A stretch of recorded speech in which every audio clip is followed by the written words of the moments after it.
दोस्तों, जब crude oil महंगा होता है तो सिर्फ पेट्रोल डीजल महंगा नहीं होता, cement, steel, tiles, paint, transport, construction machineries और लॉजिस्टिक तक सबकी लागत बढ़ जाती है। यानी बिल्डर्स की कंस्ट्रक्शन कॉस्ट बढ़ जाती है। अगर किसी प्रोजेक्ट की कंस्ट्रक्शन कॉस्ट 10 से 15% भी बढ़ती है तो बिल्डर या तो फ्लैट की कीमत बढ़ाता है या प्रोजेक्ट डिले करता है, और दोनों ही स्थितियों में बायर डरने लगता है।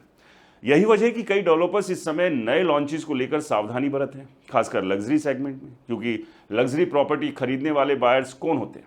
एनआरआई इन्वेस्टर्स, एचएनआई फैमिलीज, बड़े बिजनेसमैन, स्टॉक मार्केट में पैसा लगाने वाले इन्वेस्टर्स और वो लोग जो गोल्ड या इक्विटी से पैसा निकालकर रियल एस्टेट में लगाते हैं।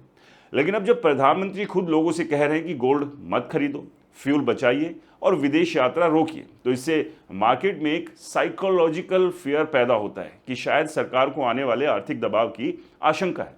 और रियल एस्टेट में सबसे पहले क्या टूटता है? कॉन्फिडेंस।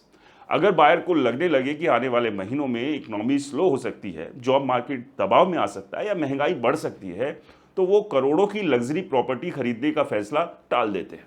यही कारण है कि अब लग्जरी हाउसिंग मार्केट में भी नर्वसनेस बढ़ती दिख रही है।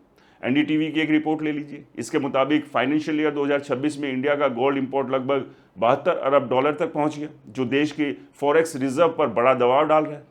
अब यहाँ सबसे बड़ा कनेक्शन समझिए, इंडिया में गोल्ड और रियल एस्टेट दोनों को सेफ एसेट्स माना जाता है।